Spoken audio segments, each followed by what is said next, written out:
শুরুতেই জানিয়ে দেব আমাদের হাতে থাকা আজকের সর্বশেষ বাংলা আপডেট সংবাদ। জাতীয় ঐক্যের মাধ্যমে ভারতকে দুটি বার্তা দিল অন্তর্বর্তী সরকার।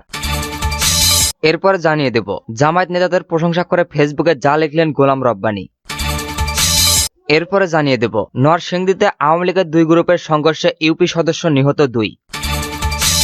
সর্বশেষ জানিয়ে দেব সীমান্তে তুর্কি ড্রোন মোতায়েন বাংলাদেশের, সতর্ক অবস্থানে দিল্লি। এতক্ষণ শুনছিলেন সংবাদ শিরোনাম, এরপর বিস্তারিত। জাতীয় ঐক্যের মাধ্যমে ভারতকে দুটি বার্তা দিলেন অন্তর্বর্তী সরকার। একটি বিশেষ পরিস্থিতি বা উত্তেজনার মধ্যে দল মত নির্বিশেষে সবাইকে এক জায়গায় আনার উদ্যোগ নিয়ে অন্তর্বর্তী সরকার প্রধান উপদেষ্টা ডক্টর মোহাম্মদ ইউনূস পতিত আওয়ামী লীগ ও তাদের মিত্ররা ছাড়া দেশের সব রাজনৈতিক দল, সংগঠন এবং বিভিন্ন ধর্মীয় নেতাদের সঙ্গে বৈঠক করেন তিনি। সংশ্লিষ্ট ব্যক্তিরা বলেছেন, গত মঙ্গলবার থেকে বৃহস্পতিবার পর্যন্ত 3 পর্বের বৈঠকগুলো জাতীয় ঐক্য প্রচেষ্টা নিরীক্ষার কার্যকর ও সফলতা হয়েছে। এর মাধ্যমে এই বার্তা প্রতিষ্ঠা পেয়েছে যে মত ও পথের ভিন্নতা সত্ত্বেও দেশের স্বাধীন অস্তিত্ব ও মর্যাদার প্রশ্ন সবাই ঐক্যবদ্ধ। একজন হিন্দু ধর্মীয় নেতাকে গ্রেপ্তারের পর ভারতের হিন্দুত্ববাদী কিছু সংগঠন ও গোষ্ঠী সংখ্যালঘু নির্যাতনের অভিযোগে তুলে আগরতলায় বাংলাদেশি সহকারী হাইকমিশনে হামলা চালায়। এ নিয়ে এক ধরনের উত্তেজনাকর পরিস্থিতি ডক্টর মোহাম্মদ ইউনূসের রাজনৈতিক সহ ধর্মীয় নেতাদের সঙ্গে ধারাবাহিক বৈঠক করেন। সরকার ও রাজনৈতিক পর্যবেক্ষণ মহল মনে করে হিন্দু সম্প্রদায়ের ঘিরে যে অস্থিতিশীল পরিস্থিতি সৃষ্টি করা হয়েছে এর পেছনে পতিত আওয়ামী লীগ সরকারের প্রধান শেখ হাসিনার ভূমিকা রয়েছে। তার সঙ্গে যুক্ত হয়ে ভারতীয় কর্তৃপক্ষ বিভিন্নভাবে অস্থিরতা তৈরি করছে। এই পরিস্থিতিতে সংলাপের আয়োজন করে অন্তর্বর্তী সরকার ক্ষমতাচ্যুত আওয়ামী লীগ এবং তাদের সমর্থক ভারতীয় কর্তৃপক্ষকে দুটি বার্তা দিতে চেয়েছে। একটি হলো দেশের সার্বভৌমত্ব ও মর্যাদার প্রশ্নে সরকার অপসীন। দ্বিতীয়টি হলো ফ্যাসিবাদ হঠাতে গণ অভ্যুত্থানে অংশ নেওয়ার সব পরক্ষতে প্রতিহত করতে এখনো একট্টতা। এই ঐক্য ধরে রেখে জুলাই গণ অভ্যুত্থানের চেতনায় আগামী দিনে স্বৈরাচারী শাসনমুক্ত একটি নতুন বাংলাদেশ গড়ার পথে এগোতে চায় রাজনৈতিক দলগুলো। সংশ্লিষ্ট ব্যক্তিরা মনে করেছেন, রাষ্ট্রদ্রোহের অভিযোগে বাংলাদেশ সম্মিলিত সনাতনী জাগরণের জোটের মুখপাত্র চিন্ময় কৃষ্ণ দাস ব্রাহ্মণচারীকে গ্রেপ্তার, তার জামিন আবেদন না করছে কেন্দ্র করে আইনজীবী হত্যা, ভারতীয় গণমাধ্যমে উস্কানিমূলক নানা অপপ্রচার,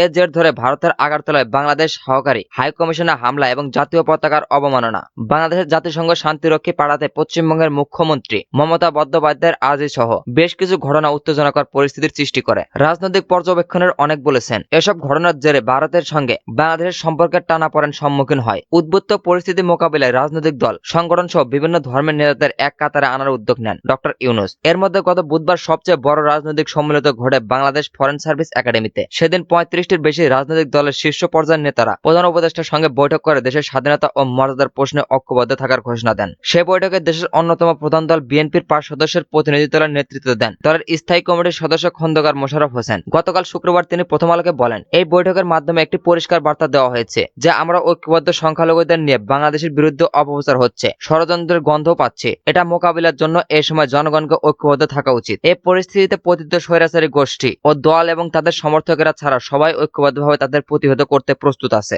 রাজনীতি সংশ্লিষ্ট ব্যক্তিরা বলেছেন, প্রতিবেশী দেশ ভারতের সঙ্গে হিন্দু সম্প্রদায়ের নিরাপত্তার প্রশ্নে এ ধরনের উত্তেজনাকর পরিস্থিতি অতীতে আর কখনো হয়নি। আবার সে পরিস্থিতি মোকাবিলায় এ ধরনের জাতীয় সংলাপের উদ্যোগ এবং তাতে ব্যাকআপ করা সাড়া দেওয়ার ঘটনাও আগে কখনো দেখা যায়নি। প্রধান উপদেষ্টা গত বৃহস্পতিবার সব ধর্মের নেতাদের সঙ্গেও আলোচনায় বসেন। তার আগে রাজনৈতিক দল এবং বৈষম্যবিরোধী ছাত্র আন্দোলন ও জাতীয় নাগরিক কমিটির নেতাদের সঙ্গেও বৈঠক হয় প্রধান উপদেষ্টার। এ ধরনের যৌথ সংলাপের দৃষ্টান্ত দেশের রাজনীতিতে অতীতে দেখা যায়নি। এই সংলাপ সম্পর্কে বিএনপি নেতা আমির খসরু মাহমুদ চৌধুরী প্রথম আলোকে বলেন, ধর্মকে ব্যবহার করে দেশে ভিত্তিক সৃষ্টির পেছনে বাইরের শক্তির প্রভাব, দেশের অভ্যন্তরীণ স্থিতিশীলতা প্রশ্নবিদ্ধ করার মতো ঘটনা এভাবে অতীতে কখনো ঘটেনি। এ ধরনের পরিস্থিতিতে দেশের স্বাধীনতার অস্থিরত্বে প্রশ্নে জাতীয় ঐক্য থাকতে হয়। এই বৈঠকে সেটি হয়েছে। সংলাপে জাতীয় ঐক্যের একটা প্রকাশ ঘটেছে। প্রধান উপদেষ্টার দপ্তরের দায়িত্বশীল একটি সূত্র জানিয়েছে, শিগগিরই জাতীয়বাদী দল, ছাত্র দল, শিবির, ছাত্র ইউনিয়ন, ছাত্র ফেডারেশন সহ অভ্যুত্থান সংশ্লিষ্ট ছাত্র সংগঠনগুলোর সঙ্গে বৈঠক হবে। এর মধ্যে দিয়ে এই সংলাপ শেষ হবে। বুধবারের সংলাপে অংশ নিয়েছিলেন গণসংহতি আন্দোলনের প্রধান নেতা জোনায়েদ সাকি। সেদিনের রাজনৈতিক সম্মেলনের নির্যাস সম্পর্কে তিনি গতকাল প্রথম আলোকে বলেন,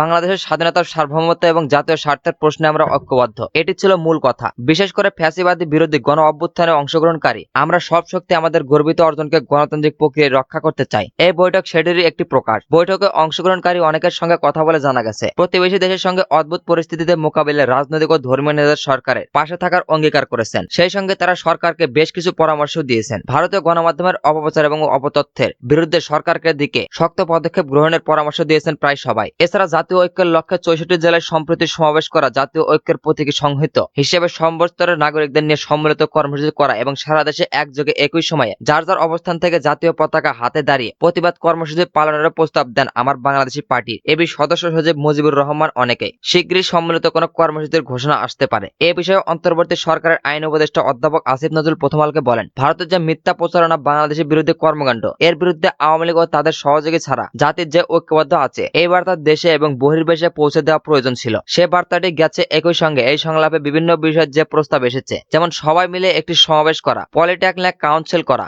জাতীয় নিরাপত্তা কাউন্সিল করা, এগুলো বিবেচনায় অবকাশ সৃষ্টি হয়েছে। আসিফ নজরুল বলেন, ভারতকে বুঝতে হবে বাংলাদেশের মানুষ আর নতুন নীতি মেনে নেবে না। আমরা সম অধিকার ও সমমর্যাদার ভিত্তিতে বন্ধুত্ব চাই। জামায়াত নেতাদের প্রশংসা করে ফেসবুকে যা লিখলেন গোলাম রব্বানী। আদর্শিক সহযোদ্ধার পাশে দাঁড়ানোর দলগত ও ব্যক্তিগত চর্চায় আওয়ামী লীগ, বিএনপি কিংবা অন্যান্য রাজনৈতিক দলের চেয়ে জামায়াত ও তাদের নেতাকর্মীদের ঢের এগিয়ে, এমন মন্তব্য করে নিষিদ্ধ ঘোষিত ছাত্রলীগের সাবেক সাধারণ সম্পাদক ও ডাকসুর GM গোলাম রব্বানী শুক্রবার নিজের ভেরিফাইড ফেসবুক পেজে এক পোস্টে এ কথা বলেন তিনি। গোলাম রব্বানী লিখেছেন, একই নীতি আদর্শ চেতনায় বিশ্বাস করা নিজ দলের নেতাকর্মী ও সমর্থকদের বৃহৎ আদর্শিক পরিবারের সদস্য হিসাবে অন করা যেকোনো ন্যায়সঙ্গতার প্রয়োজন ও সংকটে অন্তিকারে ও সাধ্যের সেরাটা দিয়ে পাশে থাকা অত্যাবশ্যক রাজনৈতিক গুণ। আপনি স্বীকার করুন বা না করুন, আদর্শিক সহযোদ্ধার পাশে দাঁড়ানোর দলগত ও ব্যক্তিগত চর্চায় আওয়ামী লীগ, বিএনপি কিংবা অন্যান্য রাজনৈতিক দলের চেয়ে জামায়াত ও তাদের নেতাকর্মীরা ঢের এগিয়ে। বহু চড়াই উতরাই প্রতিকূলতার মাঝেও যা তাদের টিকে থাকার অন্যতম সহায়ক শক্তি কার্যক্রম টনিক। তিনি আরো লিখেছেন, দলীয় ও ব্যক্তিগত ফান্ডে নেতাকর্মীদের শিক্ষা তথা বিশ্ববিদ্যালয়, মেডিকেল কোচিং ও দেশে বিদেশে উচ্চশিক্ষা গ্রহণের সহায়তা, নিজস্ব প্রতিষ্ঠানে কর্মসংস্থানে এগোচ্ছে অগ্রাধিকার হতাহত ও অসুস্থ নেতাকর্মীদের চিকিৎসা ও আইনগত সহায়তা, পরিবার সহ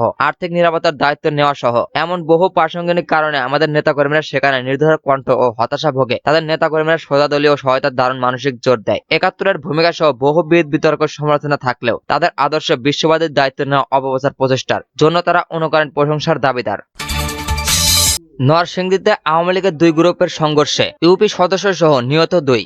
নরসিংদীর রায়পুরার আওয়ামী লীগের দুই গ্রুপের সংঘর্ষে 2 জন নিহত হয়েছেন। এই ঘটনায় আহত হয়েছেন আরো অন্তত 10 জন। শনিবার সকালে এই ঘটনা ঘটে। নিহতরা হলেন ইউনিয়ন পরিষদ ইউপি সদস্য মানিক মিয়া ও সাবেক নারী ইউপি সদস্য কল্পনা বেগম। স্থানীয়রা ও পুলিশ সূত্র জানায়, রায়পুর পৌর আওয়ামী লীগের সহসভাপতি হারুনার রশিদ ও যুবলীগ নেতা আবিদে হাসান রুবেলের সমর্থকদের মধ্যে সংঘর্ষ হয়। এ সময় রুবেলের চাচা মানিক মিয়া চান্দেরকান্দি ইউনিয়নের 9 নম্বর ওয়ার্ডের মেম্বার বশির উদ্দিনের বাড়িতে আশ্রয় নেন। সেখানে হারুনার রশিদের সমর্থকরা তাকে কুপিয়ে হত্যা করেন। এই ঘটনার পর উভয় পক্ষের মধ্যে চারকবান্দিতা মেতিকান্দায় সংঘর্ষে সাবেক ইউপি সদস্য কল্পনা বেগম নিহত হন। রায়পুরা থানার ওসি আব্দুল জব্বার বলেন, রুবেল গ্রুপ ও বাসিত গ্রুপের মধ্যে সংঘর্ষে 2 জন নিহত হয়েছেন। সীমান্তে তুর্কি ড্রোন মোতায়েন বাংলাদেশের, সতর্ক অবস্থানে দিল্লি। ভারতের পশ্চিমবঙ্গের কাছে তুরস্ক নীতি ড্রোন মোতায়েন করেছে বাংলাদেশ। এমন খবরের ভিত্তিতে বাংলাদেশ সীমান্তে নজরদারি জোরদার করেছেন ভারত। সূত্রের বরাত দিয়ে এ খবর দিয়েছেন অনলাইন ইন্ডিয়া টুডে। এতে বলা হয়, বাংলাদেশের সাবেক প্রধানমন্ত্রী শেখ হাসিনার পতনের পর ঢাকা দিল্লির সম্পর্কে উত্তেজনার পারদ এখন তুঙ্গে। হাসিনার পতনের পর সীমান্ত জুড়ে উত্তেজনা আরো বৃদ্ধি পেতে পারে, এমন গোয়েন্দা তথ্যের পটভূমিতে নতচরে বসেছে ভারত। সূত্রের দাবি, ভারত সীমান্তের কাছে তুরস্ক নির্মিত ব্যারিস্টার টিভি 2 নম্বরে মানবহীন একটি ইউনিট ড্রোন মোতায়েন করছে বাংলাদেশ, যা যাচাই করে দেখাচ্ছে দিল্লি। গোয়েন্দা তথ্যের ভিত্তিতে ইন্ডিয়া টুডে বলেছে, সীমান্তে মোতায়েন করা এসব ড্রোন গোয়েন্দা তথ্য সংগ্রহ এবং নজরদারি মিশনের জন্য পরিচালনা করে বাংলাদেশ সেনাবাহিনী। যদিও ঢাকা জানিয়েছে তার পরিপ্রেক্ষিতে উদ্দেশ্যে সীমান্তে এই ড্রোন মোতায়েন করেছে, তবে সীমান্তে এমন ড্রোন স্থাপনের কৌশলগত তাৎপর্য ভারত গুরুত্বপূর্ণের সঙ্গে নিয়েছে বলে জানিয়েছেন সংবাদ মাধ্যমটি। তারা দাবি করেছেন, হাসিনার পতনের পর থেকে সীমান্ত এলাকায় পা রাখতে শুরু করেছে বাংলাদেশের কথিত সমস্তেরা। ভারতের গোয়েন্দাবাদের দাবি, উপস্থিত ও জোড়াকারবারিতে ভারতের অনুপ্রবেশ ঘটিয়ে রাজনৈতিক অস্থিতিশীলতার সুযোগ নিতে যাচ্ছে বাংলাদেশের রাজনৈতিক মহল। ইন্ডিয়া টুডেকে ভারতের এক সিনিয়র গোয়েন্দা কর্মকর্তা বলেছেন, হাসিনার পতনের তারা বেশ উদ্বিগ্ন, কেননা তার পতনের পর সীমান্ত এলাকায় ভারত বিরোধী উৎপাদনগুলো সক্রিয় হয়েছে। এমন রাজনৈতিক অস্থিরতা এবং সীমান্তে ড্রোন মোতায়েনের বিষয়ে দিল্লিকে আরো সতর্ক অবস্থান নিতে হবে বলে জানিয়েছেন ওই কর্মকর্তা।